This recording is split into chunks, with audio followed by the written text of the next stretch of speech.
نحمده ونصلي على رسوله الكريم.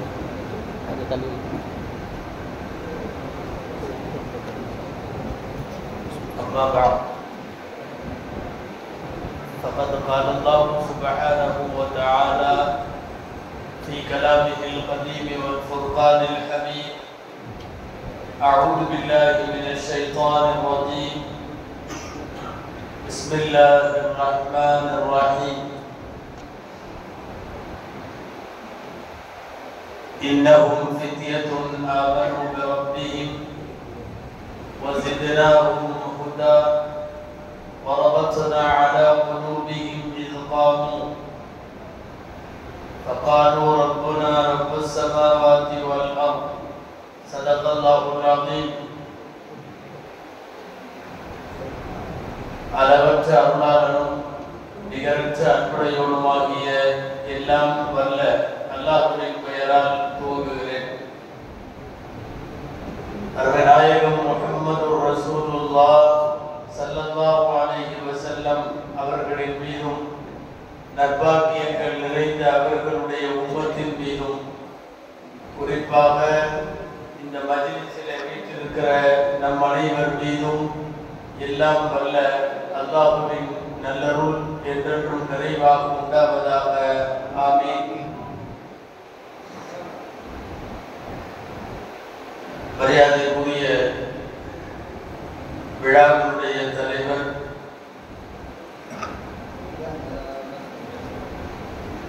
வருகை தந்திருக்கக்கூடிய சபைக்குரிய உலமா பெருமக்கள், மரியாதைக்குரிய ஜமாத்தார்கள், பெரியோர்கள், சகோதரர்கள், இந்த நிகழ்ச்சியை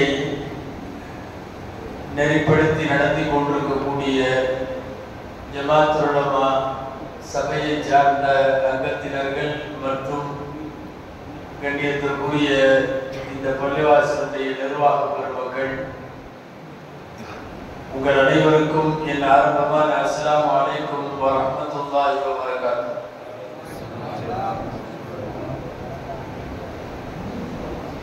அல்லாஹ்வின் பேரருளால்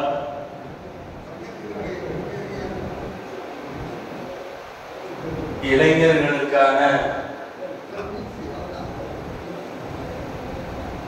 விழிப்புணர்வு பொதுக்கூட்டமாக ஷரியத்தினுடைய பார்வையில் சமுதாய இளைஞர்களுக்கு சொல்லப்பட வேண்டிய சில செய்திகளை உங்களோடு பகிர்ந்து கொள்ளுகிற நல்லதொரு சந்தர்ப்பம் அல்லாஹ் வழங்கி இருக்கிறான். அல்ஹம்துலில்லாஹ். பயன்தரும் விஷயங்களை பேசவும் நாம் கேட்கவும் தொடர்ந்து அது குறித்து சிந்திக்கவும் வரும் நாட்களிலே செயலாற்றவும் எல்லாம் வல்ல இறைவன் அருள் புரிவானாக என்கிற நல்ல துஆவோடு துவங்குகிறேன்.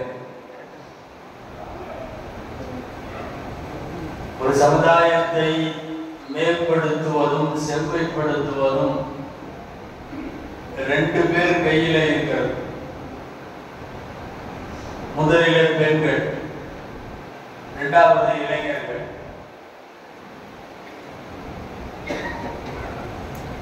ஆண்கள் எவ்வளவு தூரம் மேம்பட்டாலும் வீட்டிலே இருக்கிற பெண்கள் சரியில்லை என்றால் வீடு மட்டுமல்ல நாடும் விளங்காது. அதுபோலத்தான் சமுதாயத்தினுடைய இளைஞர்கள் சீர் செய்யப்படவில்லையானால் வருங்கால சமுதாயம், வருங்கால ஷரியாத், வருங்கால முஸ்லிம் சமுதாயம் மிகப்பெரிய பேரழிவுகளை சந்திக்கும் சூழ்நிலை வந்துவிடும். எனவேதான் நாடு முழுக்க, குறிப்பாக இன்றைய சூழலில் கெட்டுப்போவதற்கு அதிகம் வாய்ப்பு இருக்கிற ஒரு சூழ்நிலையில் கெடாமல் காப்பாற்றுவதற்குள்ள வேலைகளை ஜமாத்துல் உலமா சபை இளைஞர்களின் விழிப்புணர்வு கூட்டம் என்கிற அடிப்படையிலே செய்து வருகிறது. அல்ஹம்துலில்லாஹ்.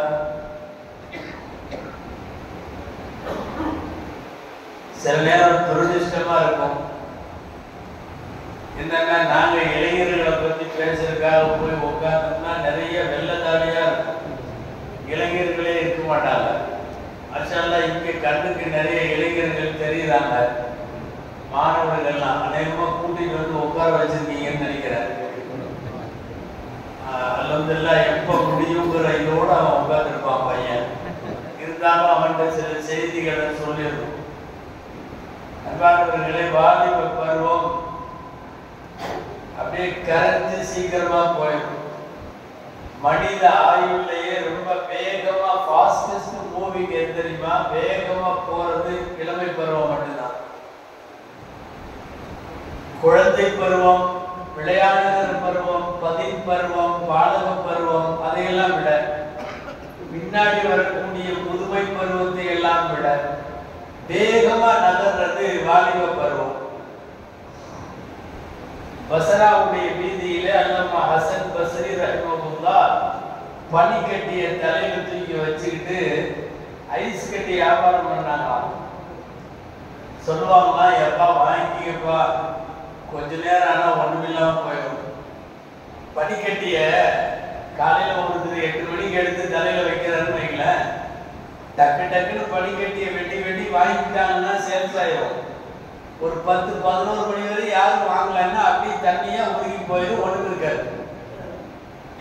பனிக்கட்டி உருகிட்டு இருக்குது, சீக்கிரம் வாங்கிக்கிங்க அப்படின்னு சொல்லுவாங்களாம். என்ன சொல்ல வர்றாங்க தெரியுமா? லைஃப் பனிக்கட்டி மாதிரி ஒன்ஸ் கடந்துருச்சுன்னா திரும்ப யாருக்கும் வராது. இங்க இருக்கிற வயசானவங்களுக்கு எல்லாம் அப்படி ஒரு ஆசை உண்டு,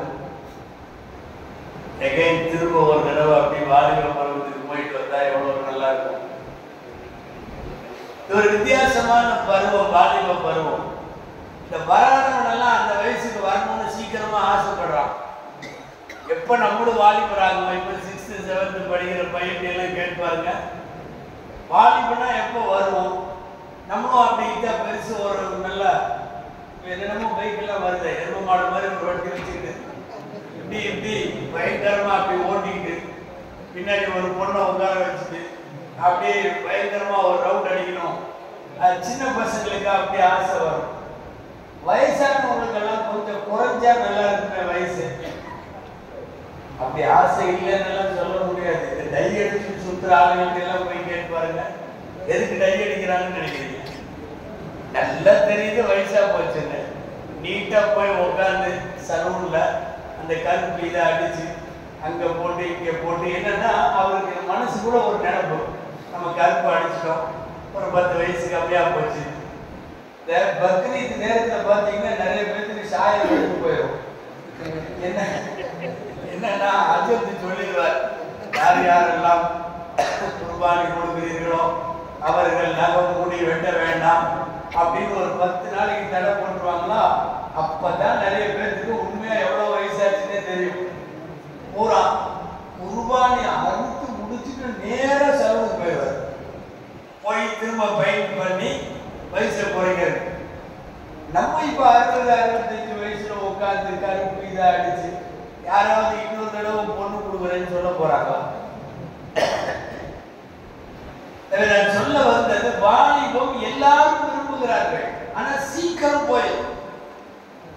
ஹசன் பஸ்ரி ரஹ்மத்துல்லாஹி சொல்லுவது போல பனிக்கட்டி 2 வருஷம் அசைவே இல்லாம பெட்ல படுத்திருந்தார், கோமால படுத்திருந்தார், எந்த அசைவும் இல்லை, எங்கேயும் வெளியே போகல, ஒண்ணும் பண்ணல. யாரெல்லாம் நான் இப்படி படுத்துறதுனால என் ஆயுசுல ஒரு 2 வயசு திருப்பி கொடு. நடக்குமா? நடக்காது, கொடுக்க முடியாது. நீ சும்மா படுத்திருந்த ஒண்ணு ஒரு எக்ஸாம்பிள் சொல்றேன், ஒரு உதாரணம். ஒரு ஹமாம் சோப்பு, ஏதோ ஒரு சோப்பு வாங்கலீங்க, பீரோட வச்சுட்டீங்க, யூஸ் பண்ணவே இல்லை. 2 வருஷம் கழிச்சு எடுத்தாலும் அந்த சோப்பு பயன்படுத்தலாம். ஒரு 500 ரூபாய் நோட்டு பீரோட வச்சுட்டீங்க, 2 வருஷமா அப்படியே இருந்துச்சு, எடுத்து இப்போ பயன்படுத்தினா அது 500 ரூபாய்க்கு செல்லும். அந்த சோப்பு பயன்படுத்தலாம், நீங்க எடுக்கிறப்ப அது செல்லும், அது செலவு செய்யலாம். லைஃப் அப்படி இல்லை, சும்மா வச்சிருந்தோம் 2 வருஷம், பாஸ்ட் இஸ் பாஸ்ட், முடிஞ்ச அவ்வளவுதான். அந்த 2 வருஷம் திரும்ப வராது.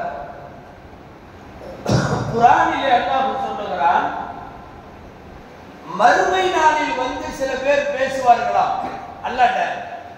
என்ன சொல்லுவாங்களா? கொஞ்சம் கீழே இருக்கிறப்ப லைஃப்பை ரொம்ப தப்பு பண்ணிட்டோம், அதனால கொஞ்சம் கீழே எங்களை வாழ்ந்துட்டு வர்றோம். எங்க போய் திரும்ப வர முடியாதோ, வாய்ப்பே இல்லையோ, அங்க போய் நின்றுட்டு, இது நான் சொல்லல, அல்லாஹ் சொல்றான். என்ன சொல்லுவாங்களா? ரப்பிர்ஜிஊனி லஅல்லி அஅமலு ஸாலிஹன் ஃபீமா தரக்து. யா அல்லாஹ் திரும்ப அனுப்பிச்சு வை, நான் விடுபட்டு போனதை எல்லாம் கரெக்டா நல்லபடியா செஞ்சுட்டு வந்துடுறேன் அப்படின்னு சொல்லும்போது அல்லாஹ் சொல்றான் ஒரு வார்த்தை, கல்லா இன்னஹா கலிமத்துன் ஹுவ காயிலுஹா. இது ஒரு வார்த்தை, இவன் அதை பேசுகிறான். நாம சொல்லுவோம்ல, இதெல்லாம் ஒரு பேச்சு பேசுறேன் அப்படின்னு சொல்லுவோம்ல, அந்த வார்த்தையை எல்லாம் சொல்றார். இன்னஹா கலிமத்துன் ஹுவ காயிலுஹா. இதெல்லாம் ஒரு பேச்சு பேசுற, ரிட்டர்ன் போகுவதற்கு வாய்ப்பே இல்லாத இடம். திரும்ப வர முடியுமா? இது வாலிபர்கள் கூட்டம் அப்படிங்கிறதுனால வாலிபர்களுக்காக சொல்றேன். வாலிபர்கள் கொஞ்சம் அவங்கள இதை வைக்கணும், அதுக்காக சொல்றேன். சின்ன கதை.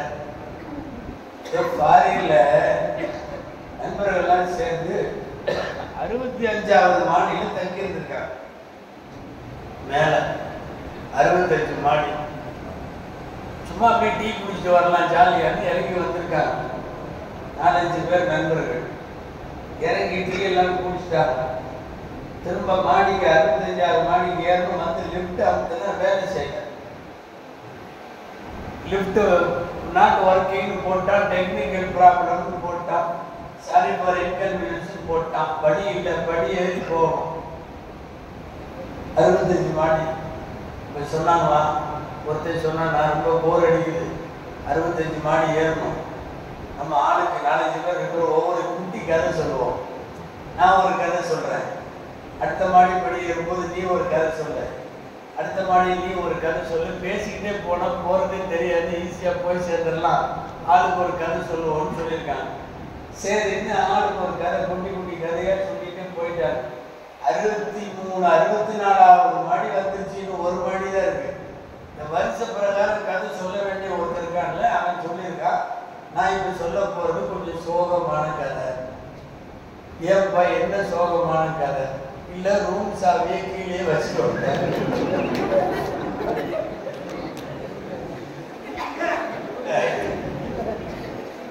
ஒன்றும் இல்லை. இப்போ திரும்பி போய் எடுக்க முடியுமான்னா முடியும். கொஞ்சம் சிரமம். நான் சொல்ல வர சப்ஜெக்ட் புரிஞ்சுங்க. கொஞ்சம் சிரமம். இறங்கி வந்து ஒரு ஆள் எடுத்துட்டு போக முடியும். ஆனால் நம்முடைய பருவம் என்பது, வாழ்க்கை என்பது, ஆயுள் என்பது, அந்த வாலிபம் என்பது கடந்துட்டதுக்கு அப்புறம் போய் கொஞ்சம் திரும்பி வரலாமான்னா வர முடியாது. அல்லாஹ் சொல்றான், இதையெல்லாம் ஒரு பேச்சுன்னு பேசுறியா? மீண்டும் துன்யாவுக்கு போறதும் நீ முடிஞ்சிருச்சு, ஆயுள் முடிந்து விட்டால் முடிந்ததுதான். அந்த அடிப்படையில் வாலிப பருவம் என்பது வேகமாக போய்விடும், வேகமாக கடந்துவிடும். இந்த பருவத்திற்குள்ளாகவே எல்லாம் செய்யணும். முதுமை வந்ததற்கு பிறகு ஒரு கிராமவாசிகள்லாம் சேர்ந்து ரசூலுல்லாஹி சந்திக்கிறதுக்கு வந்தாங்க. உசாமா இப்னு ஷுரைக் ரலியல்லாஹு அன்ஹு அவர்கள் அறிவிக்கிற ஹதீஸ் சஹீஹான நபி மொழி. ஒரு குழு வந்தார்கள், கிராமவாசிகள். நபி ஸல்லல்லாஹு அலைஹி வஸல்லம் கேட்டார், அன்னததாவி யா ரசூலல்லாஹ், அல்லாஹ்வின் தூதரே, நோய் வந்தா நாங்க மருத்துவம் பார்க்கலாமான்னு கேட்டார். நோய் வந்தா மருத்துவம் பார்க்கலாமா? ஸல்லல்லாஹு சொன்னாங்க, ததாவு ஃபஇன்ன லிகுல்லி தாஇன் தவாஅன் இல்ல தாஉ வாஹித். மருத்துவம் பாருங்க, எந்த நோய் வந்தாலும் மருத்துவம் பாருங்க. இறைவன் எல்லா நோய்க்கும் மருந்து வைத்திருக்கிறான், ஒரே ஒரு நோயை தவிர அப்படின்னு சொன்னாங்க ஸல்லல்லாஹு அலைஹி வஸல்லம். கடுவமாகிய யார் சொல்லலாம், அல்லாஹ்வின் தூதரே, மருந்து இல்லாத ஒரு வியாதின்னு சொல்றீங்கல்ல, அது என்னன்னு கேட்டார். நபி ஸல்லல்லாஹு அலைஹி வஸல்லம் சொன்னாங்க, இல்லல் ஹரம், வயோதிகம் என்று ஒரு வியாதி இருக்கிறது, முதுமை என்று ஒரு வியாதி இருக்கிறது. அப்பதான் மூட்டு வலி வரும், முதுகு வலி வரும், சோம்பல் வரும், சுறுசுறுப்பாக செய்ய இயலாமல் போகும். இதையெல்லாம் நம்முடைய எல்லா விதமான செயல்பாடுகளை, ஆக்டிவிட்டிஸ்களை முடக்கி போடுகிற முதுமை. அதுக்கு மருந்து கிடையாது, அதுக்கு மருந்து கிடையாது. புறத்தோட்டத்தில் வேணா டை அடிச்சுக்கலாம், தொழுகிறப்ப முட்டி வளைய மாட்டேங்குது, வேகமாக செயல்பட முடியல. நபிசல்லாஹு சொன்னார்கள், மருந்தே இல்லாத ஒரே ஒரு வியாதி வயோதிகம். நான் வாலிபர்களுக்கு சொல்ல வருவது, அந்த வயோதிகத்தை எட்டுவதற்கு முன்னால் என்னென்ன செய்யணுமோ அதையெல்லாம் செஞ்சிடணும். அந்த வாலிபத்தில் என்னென்ன செய்யக்கூடாதோ அதை செய்யாம இருக்கணும். சஹீஹுல் புகாரி நபி மொழி, நிஅமத்தானி அஸீமத்தானி மக்பூனுன் ஃபீஹிமா கஸீருன் மினன் நாஸி அஸ்ஸிஹத்து வல் ஃபராக். ரெண்டு பெரிய அருட்கொடைகள் இருக்கிறது, அதிகமான ஜனங்கள் அதை புரிவதே இல்லை. மக்பூனுன் ஃபீஹிமா, அசட்டையாக இருக்கிறார்கள் நிறைய பேர். அஸ்ஸிஹத்து வல் ஃபராக், ஆரோக்கியம் ஒன்று, இப்ப கிடைச்சிருக்கிற ஓய்வு ஒன்று. ஒரு நேரம் வரும் ஓய்வே இல்லைம்பா, ஒரு நேரம் வரும் செய்யணும்னு ஆசை இருக்கு, ஆனா ஆரோக்கியம் இல்லை. எத்தனை பேர் பார்க்கிறோம், ஹஜ்ஜிலே பார்க்கிறோம், உம்ராவிலே பார்க்கிறோம். இப்போ வயசான காலத்துல வந்துட்டனே, நான் சின்ன வயசுல வந்திருக்கணுமே. ஆரோக்கியம் இருக்கிற போதே செய்ய வேண்டிய வேலைகளில் ஒரு காலத்திலும் நீங்கள் அசட்டையாக இருக்காதீர்கள் என்று இருக்கிறது. அந்த ஆரோக்கியமும் குறிப்பாக முஸ்லிம் வாலிபர்களுக்கு சொல்ல வேண்டும். இருக்கிற காலத்தில் மார்க்கத்தை புரிந்து அதன் மகத்துவம் புரிந்து செயலாற்ற வேண்டும். வாலிபர்களுக்கு அழுத்தமாய் ஒரு விஷயம், நாம் பெற்ற பெரும் அருட்கொடைகளிலேயே பேர் அருட்கொடை என்ன தெரியுமா? நாம் பெற்றிருக்கிற இஸ்லாம். யார் செஞ்ச துவாவோ, அதாவது என்ன முஸ்லிமா பிறக்க வையின்னு நான் கேட்டதுக்கு பிறகு நான் முஸ்லிம் ஆகல. யாரோ மூதாதையர்களின் துவா. ஒரு முஸ்லிமான பெற்றோருக்கு அல்லாஹ் மகனாக பிறக்க வைத்தார். இஸ்லாம் என்கிற பெரும் பாக்கியம் கொடுத்தார். உலகத்தில் இஸ்லாமை போல் நாம் பெற்ற அருட்கொடைகள் எதுவுமே இல்லை. அவ்வளவு பெரிய பாக்கியத்திற்குரியது இஸ்லாம். வாலிபர்கள் புரிந்து கொள்ளுங்கள், நாம் பெற்றிருக்கிற மார்க்கத்தை விட உரத்து சொல்லலாம், எந்த இடத்திலேயும் சொல்லலாம், உலகத்தில் இதை விட சிறந்த மார்க்கம், சிறந்த வழி, சிறந்த பாதை, சிறந்த கொள்கை, சிறந்த கோட்பாடு, சிறந்த செயல்கள் இல்லவே இல்லை. திரும்ப திரும்ப திருக்குர்ஆனிலே வலியுறுத்தப்படுகிற ஒரு வசனம், இன்னல்லாஹ் அஸ்தஃபா லக்கும் தீன் ஃபலா தமூதுன்ன இல்லா வ அன்தும் முஸ்லிமூன். உங்களுக்கு அல்லாஹ் ஒரு மார்க்கத்தை, ஒரு தீனை தேர்வு செய்திருக்கிறான். மௌத்தா போறப்ப கூட முஸ்லிம் அல்லாம மௌத்தாயிராது. அல்லாஹ் ஈமானின் பாக்கியத்தை தருவான். மௌத்தாக திரும்ப திரும்ப குர்ஆன் சொல்லுகிறது, ஃபலா தமூதுன்ன இல்லா வ அன்தும் முஸ்லிமூன். முஸ்லிமாகவே தவிர மௌத்தாக வேண்டாம். அல்லாஹ் தேர்ந்தெடுத்தார். நல்லா தெரிஞ்சுக்கணும், இஸ்லாம் மனித கண்டுபிடிப்பாங்க. இந்த மார்க்கம் மனிதன் கண்டுபிடித்ததல்ல, இந்த ஷரியத் சட்டம் மனிதன் உருவாக்கியதல்ல. நாமளா உருவாக்கி நம்ம கல்யாணத்தை இப்படி நடத்திக்கலாம், நம்ம மௌத்தை இப்படி வச்சுக்கலாம், நம்ம வீட்டு விசேஷத்தை இப்படி வச்சுக்கலாம். இல்லை, நம் இபாதத்தை, நம் தொழுகையை, நம் ஹஜ்ஜை, நம் நோன்பை எல்லாம் முடிவு செய்தவன் ரப்புல் ஆலமீன். ரப்பு முடிவு, அதான் இஸ்தஃபா லக்கும் தீன். ரப்பு முடிவு செய்து தந்த மார்க்கம். வாலிபர்கள் திரும்ப திரும்ப புரிய வேண்டும், நாம் பெற்றிருக்கிற மார்க்கத்தை போல் உலகத்தில் வேற எதுவுமே அந்தஸ்தில் உயர்ந்ததல்ல. யாரையும் அண்ணாந்து பார்த்து அவர்கள் நன்றாக இருக்கிறது, இவர்கள் நன்றாக இருக்கிறது என்று பார்க்க வேண்டிய அவசியம் நமக்கு இல்லை. இங்கேதான் எல்லா நிறைவும் இருக்கிறது. நீங்கள் உலகம் முழுக்க போய் பாருங்கள், நோன்பு வைக்கிற தைரகோமுகள் எத்தனை பேர், நோன்பு வைக்கிற முஸ்லிம் அல்லாதவர்கள் எத்தனை பேர், கத்ரா செய்து கொள்ளுகிற முஸ்லிம் அல்லாதவர்கள் எத்தனை பேர், வட்டி சூதாட்டம் போன்றவற்றை இந்த மார்க்கம் சொல்லுவதை பார்த்து விலகிக் கொள்ளுகிறவர்கள் எத்தனை பேர். உயர்ந்த அம்சங்கள் எல்லாம் இங்கே இருக்கிறது. நான் ரெண்டு விஷயம் மாத்திரம் இன்னைக்கு வாலிபர்கள் சொல்ல போறேன். ரெண்டு விஷயம். என்னன்னா, எதுவெல்லாம் உலகத்தில் நல்லவைகள் என்று இருக்கிறதோ அதுவெல்லாம் இஸ்லாத்திலேயும் நல்லவைகளாக ஹலால் முத்திரையோடு இருக்கும். எதுவெல்லாம் உலகத்தில் அசிங்கமோ, எதுவெல்லாம் உலகத்தில் அநாகரிகமோ, அந்த அசிங்கமெல்லாம் இங்கே ஹராமாக இருக்கும். வேற வார்த்தையில சொல்றேன், திரும்பவும் சொல்ற வாலிபர்கள் கவனிக்கணும். அழகானவைகள் எல்லாம் ஹராம், அசிங்கமானவைகள் எல்லாம் ஹராம். இன்னொரு வார்த்தையில சொல்லலாம், எது மார்க்கத்தில் ஹலாலோ அது நல்லதா தான் இருக்கும், எது மார்க்கத்தில் ஹராமோ அது அசிங்கமானதா தான் இருக்கும். எந்த காலத்திலேயும் ஒரு அசிங்கத்தை இஸ்லாம் ஹலாலாக்காது, எந்த காலத்திலும் ஒரு நல்லதை இஸ்லாம் ஹராமாக்காது. மது குடிப்பது இங்கே ஹராம், எந்த காலத்திலும் அது ஹலாலாகாது. நமக்கு நம்முடைய மார்க்கத்தின் அருமை எப்போது புரியும்? அந்த பாவங்களால் பாதிக்கப்படுகிற மக்களின் இடத்தில் என்று நீங்கள் யோசித்தால் புரியும். ஃபுல்லா ஊத்திட்டு ஃபுல்லா அடிச்சுட்டு சாக்கடை ஓரமா ட்ரெஸ் எல்லாம் மோசமா குடி போதையில உளறிட்டு சாக்கடை ஓரமா படுத்துருக்கான்னு வைங்க. ஒரு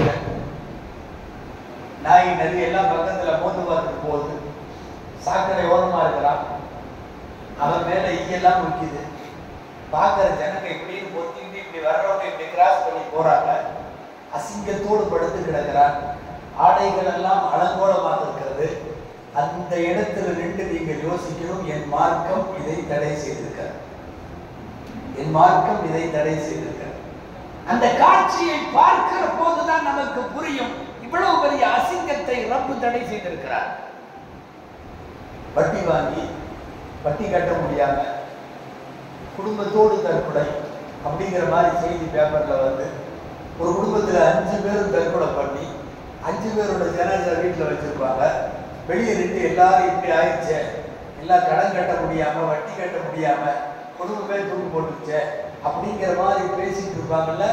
அந்த வாசலில் நின்று கொண்டு நீங்கள் யோசியுங்கள், என் மார்க்கம் இதை தடை செய்திருக்கிறது. உலகத்தில் அசிங்கமானவைகள் எங்கெல்லாம் நடக்குமோ, அருவருப்பானவை, மானக்கேடானவை, இது எல்லாமே இந்த மார்க்கத்தை பொறுத்தவரை ஹராம். இங்கே அனுமதிக்கப்பட்டவைகள் எல்லாம் அழகானவைகள். குர்ஆனிலே ரசூலுல்லாஹ்வை அல்லாஹ் ஒரு இடத்துல அறிமுகப்படுத்துகிறார். நபிகள் நாயகம் ஸல்லல்லாஹு அலைஹி வஸல்லம் யார் தெரியுமா? யுஹில்லு லஹுமுத் தய்யிபாத் வ யுஹர்ரிமு அலைஹிமுல் கபாயித். அவர் நல்லவைகளை எல்லாம் ஹலாலாக்கி தருவார். வ யுஹர்ரிமு அலைஹிமுல் கபாயித், அவர் அசிங்கமானவைகளை எல்லாம் ஹராமாக்கி தருவார்.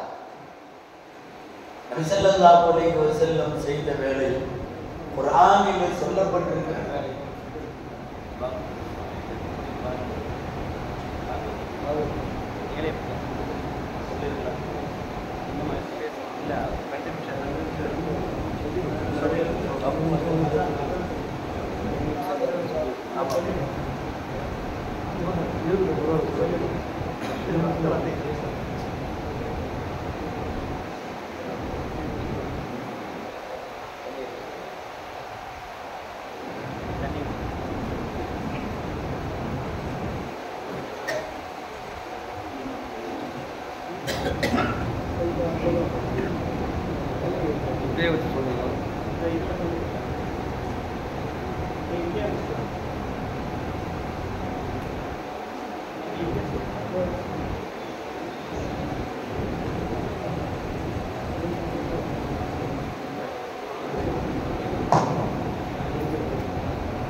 أشهد أن لا إله إلا الله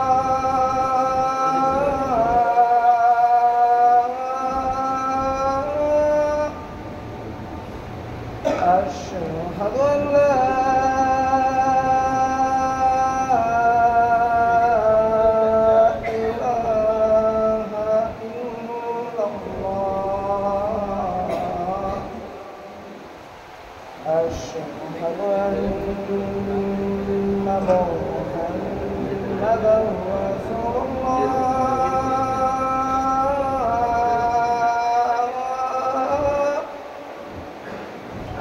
أشهد أن محمدا رسول الله حي على الصلاة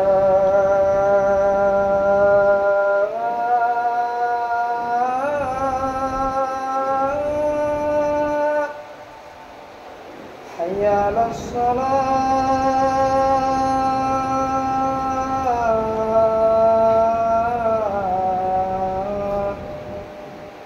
حي على الفلاح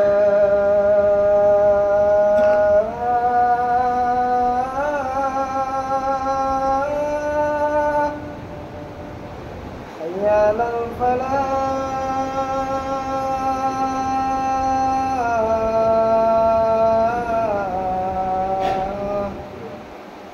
الله أكبر الله أكبر لا إله إلا الله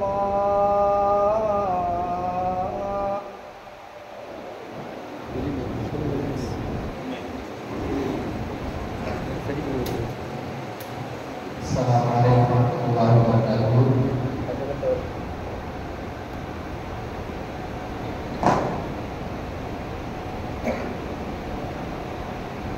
ஹஸரத் நபிகள் அவர்களுடைய பயான் தொடர்ந்து நடைபெறும். பயான் முடிந்ததும் தொழுகைக்கான நேரம் 5:30 அறிவிக்கப்படும்.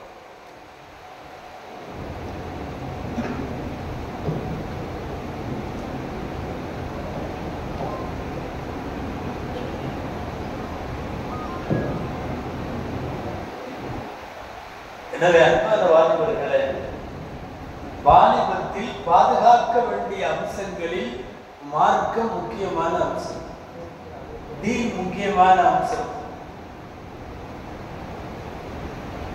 அல்ஹம்துலில்லாஹ், முன்பு போல் இல்லை, இப்போது நிறைய படிக்கிறார். எல்லா வீட்லையும் டிகிரி ஹோல்டர்ஸ், ஃபர்ஸ்ட் கிராஜுவேஷன் அப்படின்ற மாதிரி நிறைய எல்லா வீடுகள்லையும் படிக்கிறார்கள், பட்டம் பெறுகிறார்கள். படிப்பு, பட்டம், வேலை வாய்ப்பு, சம்பளம் எல்லாத்தையும் தாண்டி உன்னுடைய தீன் சரியாக இருந்தால் உன்னுடைய வாழ்க்கை, உன்னுடைய வாலிபம் எல்லாமே சரியாக இருக்குன்னு அர்த்தம். மார்க்கம் முக்கியமானது. நல்ல மாப்பிள்ளை வேணும், நல்ல மாப்பிள்ளை வேணும் பொண்ணுக்கு. அப்போ ரசூல் ஸல்லல்லாஹு அலைஹி வஸல்லம் சொல்றாங்க, ரெண்டே ரெண்டு அம்சம் இருந்தா பொண்ணு கொடுத்துருங்க, கடையே செய்ய வேண்டாம், பொண்ணு கொடுத்துருங்க. இதா கதப இலைக்கும் மன் தர்லௌன தீனஹு வ குலுகஹு ஃபஸவ்விஜூஹு. யார்கிட்டையாவது தீன் சரியாக இருந்தால், யார்கிட்டையாவது குணம் சரியாக இருந்தால் பொண்ணை கட்டி கொடுத்துருங்க. ரெண்டே ரெண்டு தான். இந்த உலகத்தில் நல்ல மாப்பிள்ளைக்கு நபிகள் நாயகம் ஸல்லல்லாஹு அலைஹி வஸல்லம் சொன்ன அளவுகோல் ரெண்டு அம்சம் தான். ஒன்று தீன் சரியாக இருக்க வேண்டும், இன்னொன்று அஹ்லாக் என்கிற நற்குணம் இருக்க வேண்டும். ரெண்டு இருந்துட்டா திருமணம் செய்து கொடுத்து விடுங்கள். வயில்லா தகுன் ஃபித்னத்துன் ஃபில் அர்தி வ ஃபஸாதுன் கபீர். இல்லைன்னா பூமியில குழப்பம் நிகழும். நல்ல பொண்ணு வேணும், மாப்பிள்ளைங்க இருக்காங்க, நல்ல பொண்ணு வேணும். அங்கேயும் ரசூலுல்லாஹ் தான் சொல்றாங்க, மார்க்கம் உள்ளவளாக இருந்தால், நீங்க எல்லாம் கல்யாண மேடைகளை கேள்விப்பட்டிருப்பீங்கல்ல, ஒரு பெண் அழகுக்காக கல்யாணம் முடிக்கப்படுறா, அந்தஸ்துக்காக கல்யாணம் முடிக்கப்படுறா, காசு பணத்துக்காக கல்யாணம் முடிக்கப்படுறா. இதெல்லாம் விட்டுட்டு தீன் தேர்ந்தெடுத்து கல்யாணம் செய்து கொள்ளும். நல்ல மாப்பிள்ளைக்கு அளவுகோல் என்ன? தீன். நல்ல பெண்ணுக்கு அளவுகோல் என்ன? தீன். தீனுல் இஸ்லாம் வாலிபத்தில் சரியாகும். இந்த வயசான காலத்துல போறது கன்ஃபார்ம் ஆன உண்மை. சில பேர் பள்ளிவாசல்ல 5 நேரம் தொழுதுட்டு பயங்கரமா இருப்பாங்க. இல்ல, நீ வாலிபத்திலிருந்து வர வேண்டும். அதான் சொல்லுவாங்க, தௌபா அழகானது, அதை வாலிபன் செய்தால் ஆக அழகானது. வாலிபன் செய்தால் அழகானது. ஆட்டோமேட்டிக்காவே 70 வயசுக்கு அப்புறம் தௌபா வரும்.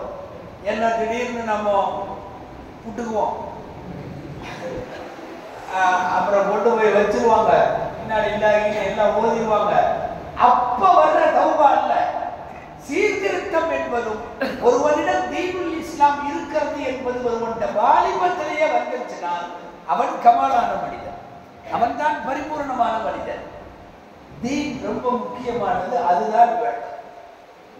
அந்த தீனுல் இஸ்லாமுக்கு ஆபத்தான எல்லாத்தையும் தூக்கி வீழ்ச்சது. சமீப காலத்துல அவன் வீசலான்னு முடிவுக்கு வந்தாலும் விடாத அளவுக்கு எல்லா பசாதும் நடக்குது, எல்லா பித்தனாவும் நடக்குது. அவன் மொபைலை திறந்தாவே எல்லாம் வேற மாதிரி. 8th 9th படிக்கலாம், இன்ஸ்டால அக்கௌண்ட் வச்சுக்கிட்டு ராத்திரி பூரா உட்காந்துக்கலாம். வாண்டெல்லாம் பார்க்குது. இன்ஸ்டான ஒண்ணு நம்மளே தான்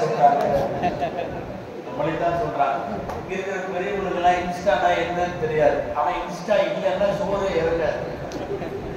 பூரா இன்ஸ்டால இருக்கான், பேஸ்புக்ல இருக்கான், அவனுக்கு எக்கச்சக்கமான நண்பர்கள். வாலிபர்களை நினைச்சா வருத்தமா இருக்கு. நைட்டு 10 மணி ஆனா எல்லாத்தையும் தூக்கம் தள்ளுவாங்க. அவன் ஃப்ரெஷ் ஆகிறான். 10 மணி ஆனா हमारा टाइम शुरू हो गया, நம்ம டைம் ஆரம்பிச்சிருச்சுன்னு சொல்லி ரொம்ப ஃப்ரெஷ் ஆயிடுவான். 10 மணி ஆயிட்டா போதும், எல்லாம் படுக்க போயிட்டாங்கன்னா, இவன் ரூமுக்கு இவன் போயிட்டாங்கன்னா அவ்வளவுதான். பிஸ்மில்லான்னு எடுப்பான் பாருங்க. ராத்திரி 1 மணி வரைக்கும், 1:30 மணி 2 மணி அதுலயே தான் இருக்கும். 1:30 மணிக்கு தூக்கிடுவான்னு நினைக்காதீங்க, இது மௌத்தா போயிருக்கு. அவன் தூக்கம் இல்லை, அது அந்த சார்ஜ், அந்த பின்னு அதெல்லாம் மௌத்தா போய், அல்லது இவன் போட அந்த ஜிபி அந்த இதெல்லாம் கணக்கெல்லாம் மௌத்தா போய் என்ன விட்டுறாப்பா அப்படின்னு சொல்லும். டீ போட்டு என்ன குத்திட்டு இவன் படுத்துவான். 10 மணி ஆனால் ஃப்ரெஷ் ஆகிறாங்க. அவன் திருந்தலான்னு வாலிபர்கள் நினைச்சாலும் இன்னைக்கு விடாத அளவுக்கு அவனை பிடித்து இழுக்கி உழுக்குகிற சோசியல் மீடியாக்கள். அது இப்போலாம் கம்பெனியே அனுப்புறான். அவன் அந்த ஜியோ அவனுங்களே அனுப்புறான், மெசேஜ் அனுப்புறான். தனியாக இருக்கிறீர்களா, யாரோடாவது பேச விடுறோம், தொடர்பு கொண்டு நான் என் ஒன்றை பேசணும். ஏன்னா எல்லாத்துக்கும் கொண்டாடி இருக்குது, உள்ள இருக்குது, அக்கம் பக்கத்து வீட்டுக்காரங்க இருக்காங்க, சொந்தக்காரங்க இருக்காங்க, எல்லாருக்கும் இவன் மெசேஜ் அனுப்புறான். தனியாக உணர்கிறீர்களா, நீங்கள் உடனே தொடர்பு கொண்டு. அங்கே யாரையாவது உட்காந்து வச்சிருப்பான் பேசுறது. இவன் நம்ம பையன் சும்மாவே துருதுன்னு இருப்பானா, பேச சொல்லி கூப்பிடுறாங்க, போடு உள்ள போனான்னா முடிஞ்சு. அவன் இந்த ஜமானால வெளியே வரமாட்டான். அவர்கள் திருந்தினாலும் திருந்த வாய்ப்பில்லாத அளவுக்கு உலகம். ஹதீஸ்ல வந்த மாதிரி இருக்கு. கியாமத்து நெருங்க நெருங்க ஒருவன் மார்க்கத்தின் மீது நிலைத்திருப்பது என்பதே பெரிய போராட்டமா. இன்னைக்கு அப்படி ஆயிடுச்சு. கிட்டத்தட்ட ஒருத்தன் நல்ல பையனா கரெக்டா மார்க்க சட்டப்படி வாழணும்னு நினைச்சா கூட முடிய மாட்டேங்குது. ஹதீஸ் அப்படி வருது. சயதி அலைனாசி ஜமானும், பின்னொரு காலம் வரும். அஸாபிரு ஃபீஹி அலா தீனிஹி கல்காபிதி ஜம்ரத கல்காபிதி அல் ஜம்ரத ஃபீ யதி. பின்னாடி ஒரு காலம் வரும். அப்போது மார்க்க சட்டப்படி ஒருவன் பொறுமையாக இருப்பது என்பது கையில தீக்கங்கை வச்சிருப்பதற்கு சமம். கையில தீக்கங்கை வச்சிருந்தவன் எப்படி இருப்பான்? ஜாலியா இப்படி கரெக்டா வச்சிருப்பானா? தடுமாறுவான், துள்ளுவான், இங்கே அங்கே தூக்கி போடுவான். கையில தீக்கங்கை வைத்திருப்பவனை போலத்தான் மார்க்க சட்டப்படி வாழ நினைக்கிற ஒருவனுடைய சூழ்நிலை அந்த அளவுக்கு மாறும். சொல்லிட்டு ரசூலுல்லாஹ் என்ன சொல்றாங்க தெரியுமா? சஹாபாக்கள் சொல்றாங்க, அந்த காலத்திலும் ஒருவன் மார்க்கத்தின்படி வாழ்ந்தால் உங்களை போன்ற 50 பேருடைய கூலி அவனுக்கு கிடைக்கும். 50 சஹாபி கூலி. சாதாரணமான செய்தி அல்ல. சஹாபாக்களுக்கு ஆச்சரியமா போச்சு. பொல்லாத காலத்துல வாழ்றான், ஆனா மார்க்க சட்டப்படி வாழ்ந்தா நம்மள மாதிரி 50 பேரா? ஒருத்தர் கொண்டு லேச சந்தேகம். ஒரு ஆள் கூலி எல்லாம் 50 பேர் கூலின்னு சொல்லியிருப்பாங்க. நம்மள மாதிரி 50 பேர் எப்படி சஹாபிய சொல்லியிருப்பாங்களா? நாம வகி இறங்குறத கண்ணால பாக்குறோம், குர்ஆன் இறங்குறத பாக்குறோம், ஜிப்ரீல பாக்குறோம், ரசூலுல்லாஹ் பாக்குறோம். அதனால ஒருத்தர் கேட்டார் ரசூலுல்லாஹ், அஜ்ரு 50 மின்னா அவ் அஜ்ரு 50 மின்கும். அவங்கள 50 பேரா இல்ல எங்கள மாதிரி 50 பேரா? அப்படின்னு கேட்டார் அவர். நபி ஸல்லல்லாஹு அலைஹி வஸல்லம் பல் அஜ்ரு 50 மின்கும், உங்களை மாதிரி 50 பேர்னாங்க. அவருக்கு திரும்ப ஷாக். திரும்ப கேட்டாரு, எதனால் அப்படி 50 சஹாபியின் கூலி கிடைக்கும்? ரசூலுல்லாஹ் பதில் சொன்னாங்க, லிஅன்னகும் தஜிதூன அலல் கைரி அஅவானன், தஜிதூன அலல் கைரி அஅவானன், நீங்க நன்மையை தூண்டக்கூடியவர்களை பெற்றுக் கொண்டிருக்கிறீர்கள். நான் உட்கார்ந்திருக்கேன் முன்னாடி, நீ தப்பு பண்ண நான் சொல்லிடுவேன். நன்மையை தூண்டுகிற ஆள் உங்களுக்கு முன்னாலே இருக்கிறது. ஒரு காலம் வரும், நன்மையை தூண்ட முடியாமல் போகும். எங்க பார்த்தாலும் பாவங்கள் என்று வருகிற போது அந்த காலத்திலையும் தீனோட நிக்கிறது பெரிய விஷயம். திருமண பக்கமெல்லாம் டாஸ்மாக் திறந்து வச்சிருக்கான். திருமண பக்கமெல்லாம் பட்டணத்துல என்னென்னமோ விற்கிறான். இன்னைக்கு நாடு முழுக்க இது ஒரு பெரிய முசீபத் ஆயிடுச்சு. 10th + 2 படிக்கிறவன் எல்லாம் கஞ்சா குடிக்கிறான். வாலிபர்கள் பேர் என்னடா முஹம்மத், பேர் என்னடா அப்துல், என்னென்னமோ இஸ்லாமிய பெயர்கள். சாட்டர்டே சண்டே ஆச்சுன்னா டாஸ்மாக்கு போய் நிற்கிறான். எவ்வளவு பெரிய கேவலம் தெரியுமா இந்த உம்மத்திற்கு. இது இளைஞர்கள் விழிப்புணர்வுங்கிறதுனால சொல்றேன்.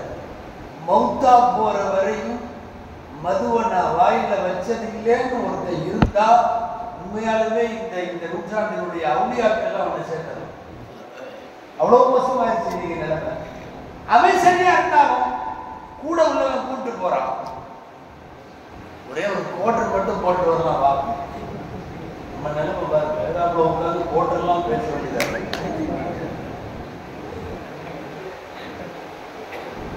எங்க 10th படிக்கிற பையங்க அவனுக்கு பொட்டுனா கையில கொடுக்குறாங்க.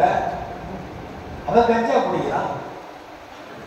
அதுல என்னென்னமோ வகையெல்லாம் வச்சிருக்கான். கம்மஸ்கம் குறைந்தபட்சம் என்னமோ அந்த கூலிப்பு மாதிரி வாங்கி உள்ள சொல்லிக்கிறான். பசங்க பார்க்கலாம் கூலிப்புலாம் சொல்றாரு. நாங்க தமிழ்நாடு போறோம். அதனால நீங்க என்னென்ன போடுறீங்களோ எல்லாம் தெரியும். ஒண்ணுமே கிடைக்கலன்னா எதோ பண்றான். என்னமோ புகையை போட்டு இது பண்றான். இந்த சிறப்பு மெடிக்கல் அடிக்குது, அதை வாங்கி குடிக்கிறான். மொத்தத்தில் அவனுக்கு அப்படியே மிதக்கணும், அப்படியே ஒரு மாதிரி மிதக்கணும். என்னமோ சிறப்பு மெடிக்கல், அதை வாங்கி குடிக்கிறான். கிராமங்களில் என்னமோ தீய போட்டு டயர்மா என்னமோ போட்டு எரிக்கிறான். எரிச்சு அந்த புகையை அப்படியே உள்ள வாங்குறான். அந்த புகையை உள்ள வாங்குறான். பொட்டணத்தில் அவனுக்கு கிடைக்குது, அதை வாங்கி இது பண்றான். நின்றது நிக்க சமையலையே இப்படிங்கிறான். கொஞ்ச நேரம் கழிச்சு கையில இப்படிங்கிறான். அது கரெக்டா வந்தது. யார் இப்படி திரும்ப டபக்குன்னு இழுத்து உள்ள வைப்பா பாருங்க. கபருக்குள்ள மண்ணு போட்ட மாதிரி டப்புன்னு போட்டுருவான். உள்ள இழுத்து உள்ள அப்படி வச்சுட்டு அவ்வளவுதான். அப்புறம் ஏறு பாருங்க. இப்பதான் அவனுக்கு பாடமே விளங்குது. எல்லாமே சரியா பாத்தியாரே அப்புறம் தான் தெரியுது. இன்னைக்கு நன்மையின் பக்கம் இழுக்கக்கூடியவர்களை விட தீமையின் பக்கம் இழுக்கக்கூடியவர்கள் அதிகம். தீமையின் பக்கம் இழுக்கக்கூடியவர்கள் அதிகம். ரசூலுல்லாஹி ஸல்லல்லாஹு அலைஹி வஸல்லம் அவர்களுடைய ஷரியத்திலேயே ஆக பெருமைக்குரிய விஷயம் என்ன தெரியுமா? ஒருபோதும் எந்த போதைகளையும் ஏற்காத மார்க்கம் இஸ்லாம். எந்த போதை ஏற்காது. குல்லு முஸ்கிரின் ஹராம் கலீலுஹு வ கஸீருஹு ஹராம். எல்லா போதை பொருளும் ஹராம். அது மதுவா இருக்கட்டும், கஞ்சாவா இருக்கட்டும், அபினா இருக்கட்டும், வேற ஏதாவது பேர் வச்சு நீங்க குடிக்கிற சாதாரண சாராயம், கல்லு, ரம்மு, ஜின்னு, விஸ்கி, பீரு, பிராந்தி, என்ன இளவெல்லாம் இருக்கோ அத்தனை இளவும் ஹராம். எல்லாம் குல்லு முஸ்கிரின் ஹராம். இல்ல நம்ம பையன் அது பீர்ல எல்லாம் அதிகமா, பீர்ல எல்லாம் ஏறாது. அது ஓரளவு யார் சொன்ன உனக்கு பீர் ஹராம் இல்லையா? இவன் என்னமோ இவனே சரியத்துல முஃப்தியா மாறிடுவான். என்னன்னா சாராயம் அது டாஸ்மாக் அந்த சரக்குலாம் வேற, பீர்ல அவ்வளவு ஒண்ணு ஏறாது. யாரு சொன்ன பீர்ல பக்தி இல்லைன்னு? ஏன்னா all India drug control association இருக்குல்ல, ட்ரக்ஸ் ஆர்கனைசேஷன் இருக்குல்ல, நாட்டினுடைய மது மையம் அந்த இது இருக்குல்ல, அவன் எதையெல்லாம் ட்ரக்னு சொல்றானோ அதுல அவன் பீர் எழுதி வச்சிருக்கான். இவர் இங்க உட்கார்ந்து பீரெல்லாம் அவ்வளவு ஒண்ணு இல்லை. அவன் யார் சொன்னா உனக்கு? போதை ஏற்படுத்தும் அனைத்தும் ஹராம். அழகான ஒரு வார்த்தை சொன்னாங்க. நல்ல வேளை இதை மட்டும் சொல்லல. ரசூலுல்லாஹ் எக்ஸ்ட்ரா ஒரு வார்த்தை சொன்னாங்க. என்ன தெரியுமா? கலீலுஹு வ கதீருஹு ஹராம். கொஞ்சமா இருந்தாலும் ஹராம், அதிகமா இருந்தாலும் ஹராம். இந்த வார்த்தையை சொன்னது நல்லதா போச்சு. ஏன்னா சில பேர் ஒரு அரை டம்ளர் மட்டும் குடிச்சுக்கலாமா, ஆஃப் டம்ளர் குடிச்சுக்கலாமா அப்படின்னு கேட்பாங்க. ஏன்னா ரசூல்லா டோட்டலா முடிச்சிட்டாங்க, கம்மி கூட. ஏன்னா சில பேர்லாம் வந்து உதாரணமா போதை ஏற்படுத்தினா தான் ஹராமு, போதை ஏறலைன்னா ஹராம் இல்லைன்னு சொல்லிட்டா அதெல்லாம் குடிக்க ஆரம்பிச்சிடும். ஏன்னா சில பேர்லாம் ரொம்ப நாள் குடிக்காரனா இருப்பான், ஒரு ஃபுல்லுக்கு பின்னாடி நல்லா ஸ்ட்ராங்கா நிற்பான். புது குடிகாரனா இருந்தா ஒரு கால் மோட்டர்லயே அவன் குடிந்து மட்டே ஆயிடுவான். நல்ல ரொம்ப நாள் குடிகாரன் வைங்க, ஃபுல்லா ஊத்தி நிற்பான். ரசூலுல்லாஹ் அதனாலதான் ஏறுற போதையை அளவா வைக்கல. போதை பொருள் அது குறைவா இருந்தாலும் ஹராம், கூடுதலா இருந்தாலும் ஹராம். அப்ப இன்னைக்கு நிலைமையில ஒரு ஸ்பூன், ஒரு டம்ளர்லாம் தேவையில்லை, அரை டம்ளர் தான், ஒரு ஸ்பூன் மது ஹராம். குறைவாக இருந்தாலும் ஹராம். என்ன ரொம்ப நாளைக்கு முன்னாடியே 1400 வருஷத்துக்கு முன்னாடியே இவனுக்கு வருங்காலத்தில் இப்படி எல்லாம் கேள்வி வரும். இவன் ஒரு கால் டம்ளர் குடிச்சுக்கிறேன்னு கூட கேட்பான். அதனால வாய்ப்பே இல்லாம சண்டை அடைச்சிட்டாங்க. கொஞ்சமா இருந்தாலும் ஹராம் தான், கூடுதலா இருந்தாலும் ஹராம். இந்த மார்க்கத்தில் அதற்கு அனுமதியே இல்லை. அன்பான வாலிபர்களே, நிறைய பெற்றோர்களும் இருக்கிறீங்க, வாலிபர்களும் இருக்கிறீங்க. எந்த வீட்டிலையாவது தாம் பையன் குடிகாரன் அப்படிங்கிற மாதிரி ஒரு சூழல் உங்க வீட்டில் இருந்தா, நான் சொல்றேன்னு யாரும் கோவிச்சுக்காதீங்க, நீங்க நல்ல தகப்பன் இல்லை, அங்க இருக்கிறது நல்ல தாயும் இல்லை. அதுதான் அதற்கு அர்த்தம். எனது மகன் குடிக்கிறான், நான் நல்ல தந்தை இல்லைன்னு அர்த்தம். அந்த பையனை பெற்றெடுத்த தாய் சரியில்லை என்று அர்த்தம். ஒரு குடிகாரனுக்கு தந்தையாக இருக்குதல் என்பது பெரிய இழுக்கு. நான் என்ன பண்ணிட்டோம், நான் படிக்க வச்சேன், இதை வச்சேன், வெளியில போய் அவன் இப்படி இல்லை. தொடர் கண்காணிப்புகளுக்கு உட்படுத்து. முடியலையா உறவை கூட தள்ளி வை, ஒரு பச்சையான ஹராமை செய்வதற்காக. அப்படி உறவை தள்ளி வைக்கலாம். ஹராமை செய்யும் ஒருவனோடு போரிடுவதற்கு அனுமதி உண்டு.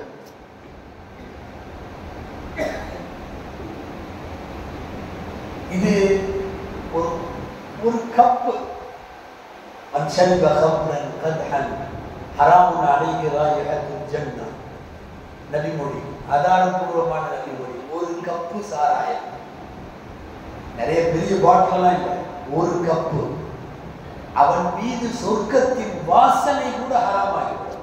ரசூல் ஸல்லல்லாஹு அலைஹி வஸல்லம் வார்த்தை ஒரு கப்பு.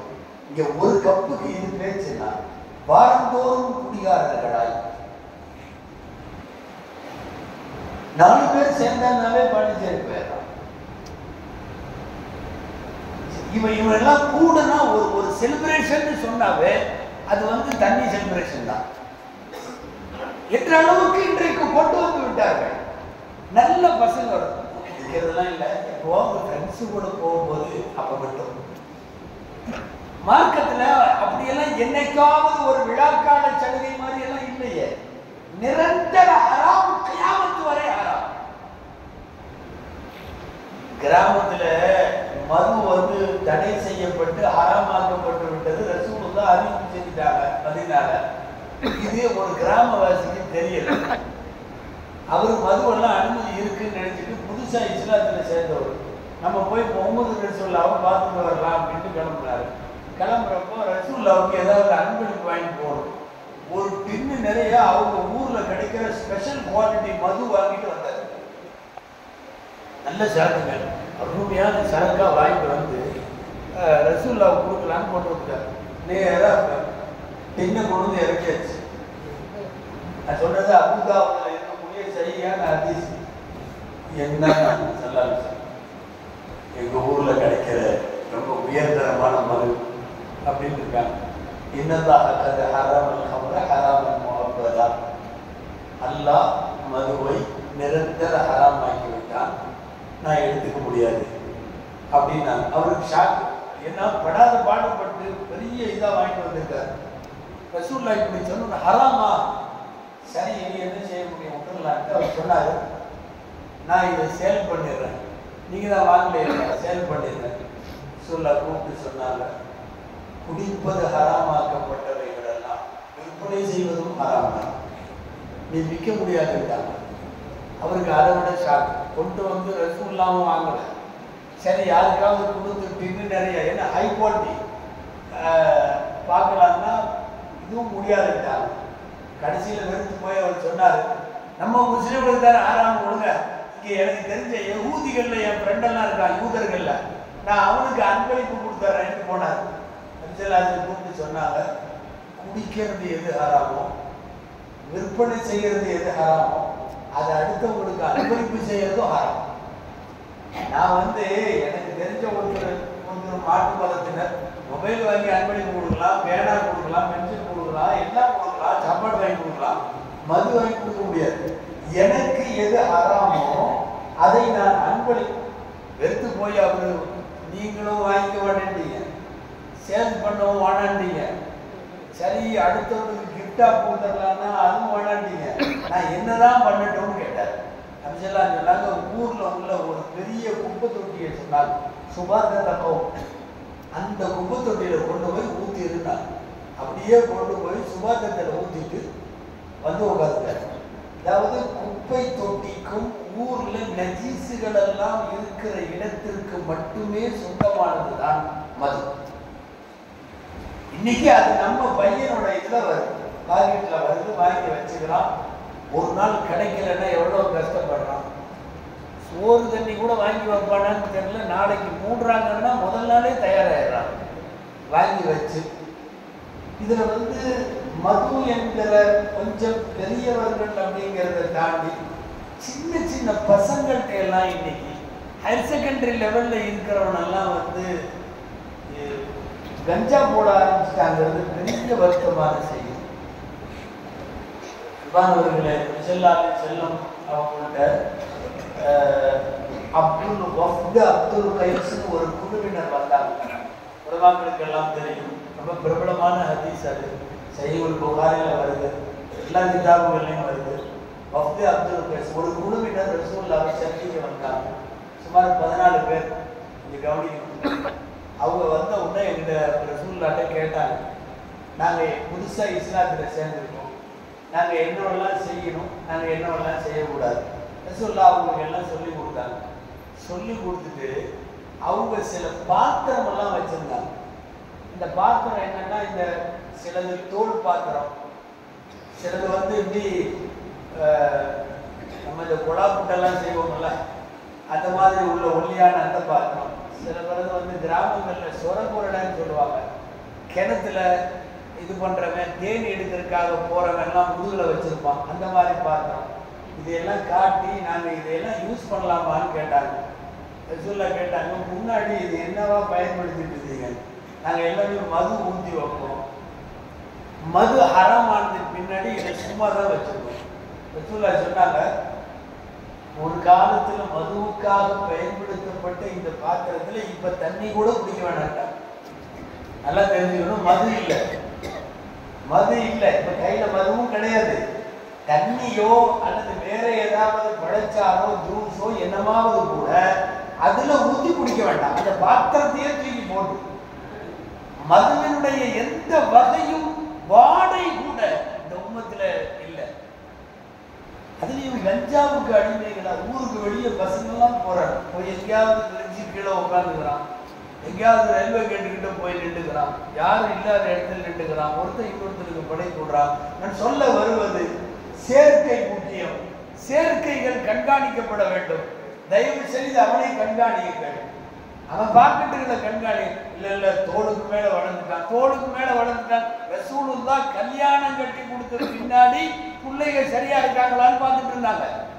திருமணத்திற்கு பின்னாலேயும் மக்களை கண்காணிக்குதல் என்பது இருக்கிறது. சில பேர் எல்லாம் பொண்ணு பிள்ளைய கட்டி கொடுத்துட்டா வார இறங்குச்சு அப்படின்னு அன்னையே கட்டி விடுறது. யார் சொன்னா கட்டி விட சொல்லி?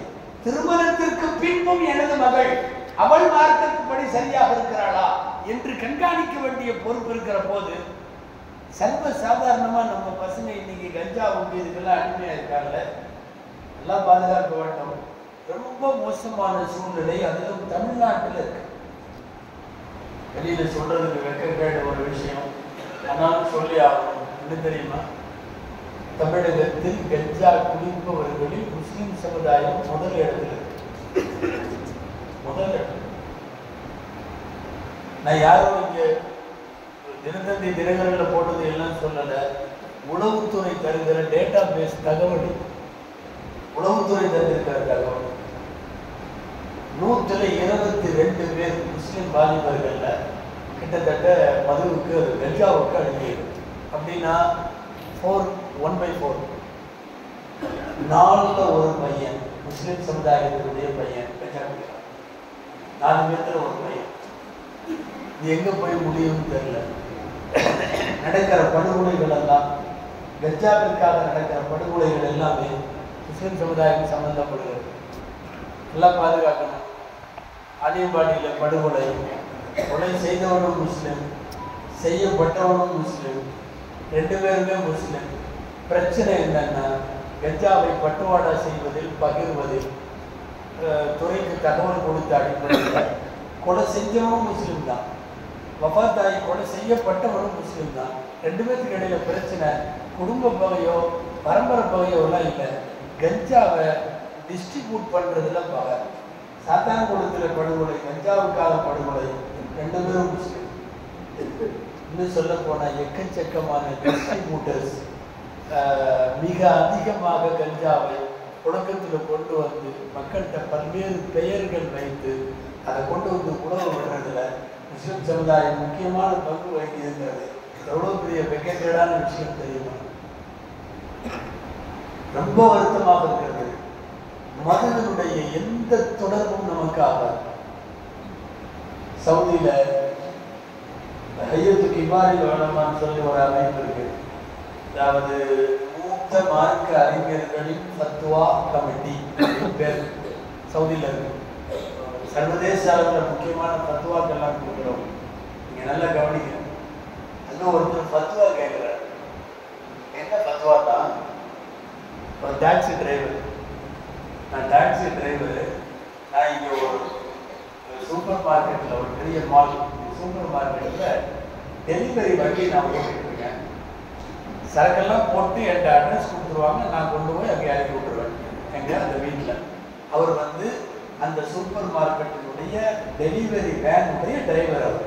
அவர் என்ன சொல்கிறாரு, நான் கொண்டு போய் இறக்கிட்டேன், அரிசி பருப்புன்னு எல்லாம் வைப்பாங்க, மது பாட்டிலும் வைக்கிறாங்க. நான் சொல்கிறது ரியாத்தில் மது பாட்டிலும் வைப்பாங்க, உயர்தரமான மதுவெல்லாம் பாட்டு. நான் அந்த மதுவை இறக்கி கொண்டு போய் அவங்க வீட்டில் அதில் தக்காளி இருக்குது, கடலை எண்ணெய் எல்லாம் இருக்குது, கூடவே மதுவும் இருக்குது.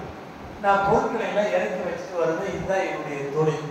என்னுடைய சம்பாத்தியம் குறித்து ஐயத்துக்கு இவ்வாறு மூலமாக ஃபத்வா தரணும் அப்படின்னு சொன்னதுக்கு, நீ இந்த வேலையை விட்டு இது ஹராமுன்னு ஃபத்வா கொடுத்துருக்காங்க. என்ன தெரியுமா? வண்டியில் 90% மெஜாரிட்டி இருக்கிற பொருளெல்லாம் அரிசி பருப்பு பிரெட்டு என்னதான் இருக்கு. கூடவே கொஞ்சோண்டு ஒரு 10% ஆல்கஹால் ஐட்டங்களை வச்சு, பீர் பிராந்தி ஐட்டங்களை வச்சு கொண்டு போய் அங்கே வைக்கக்கூடிய ஒரு சூழ்நிலையில கூடுமானவரை இந்த தொழிலை விட்டுட்டு நீங்க வேற தொழிலுக்கு போங்க. இங்க இருக்கிற மதுவை எடுத்து இங்க வைக்கிறது தவறு என்கிற அளவுக்கு சட்டம் சொன்ன ஒரு மார்க்கத்தினுடைய கடைசி இளவல்கள் 1400 வருஷத்துக்கு பின்னாடி திரும்ப ஒரு அறியாமை காலத்தை போல மதுவுக்கு அடிமைகளாய், கஞ்சாவுக்கு அடிமைகளாய். அன்பான வாலிபர்களை, தயவு செஞ்சு மௌத்தாகிற வரையும் இந்த போதைக்கு நாம் அடிமையாகக்கூடாது. இன்ஷா அல்லாஹ் ரசூலுல்லாஹ் ஸல்லல்லாஹு அலைஹி வஸல்லம் சொன்ன செய்தியோடு நான் நிறைவு செய்கிறேன். யாராவது போதைப் பொருளுக்கு உள்ளவன் தெரிஞ்சா, குடிகார அவனை சொல்லல, எல்லாத்தையும் தான் சொல்றேன்.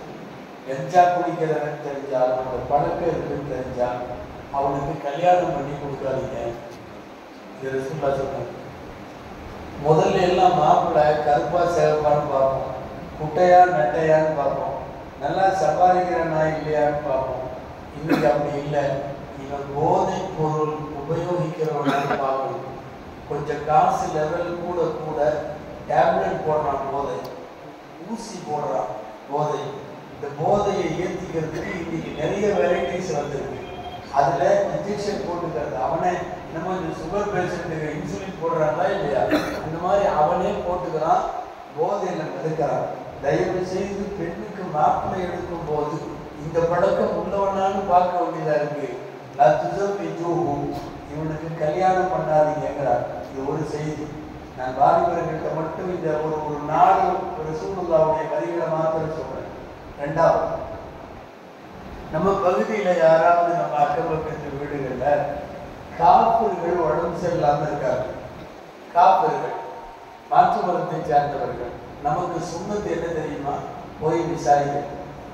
முஸ்லிம் மட்டுமல்ல, காப்பரா இருந்தாலும் போய் விசாரிக்க. நல்லா இருக்கீங்களா? எல்லாம் சரியா போயிடும், ஒன்றும் கவலைப்படாதீங்க சொல்லணும்.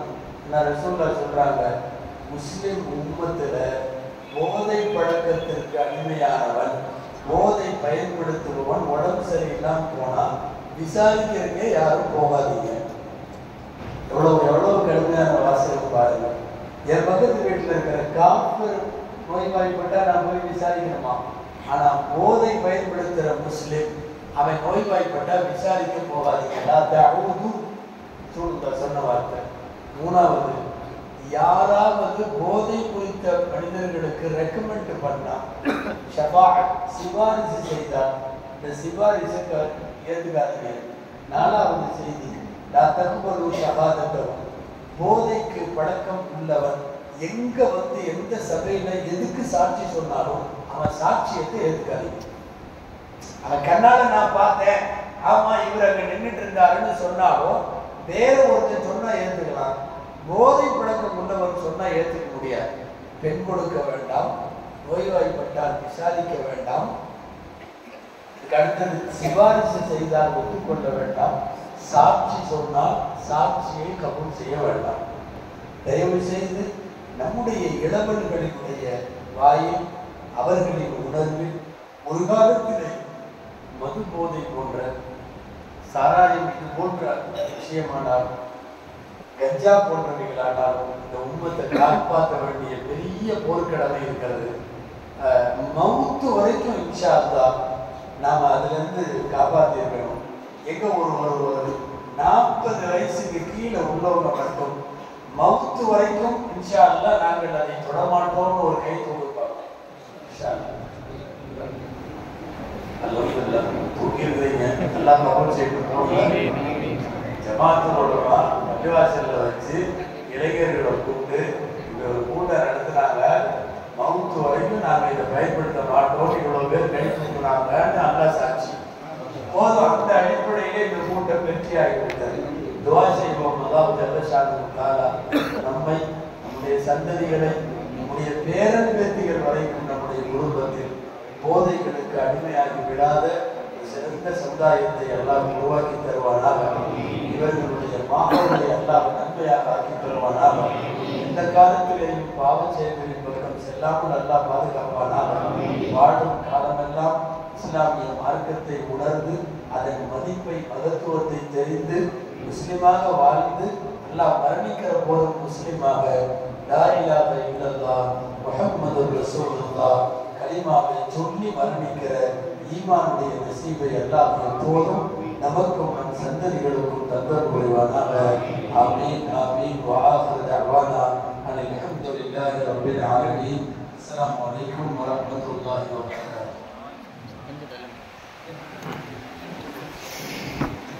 அஸ்ஸலாமு அலைக்கும் வரஹ்மத்துல்லாஹி வபரகாத்துஹு. ஜஸாக்குமுல்லாஹு கைரன் கதீரா.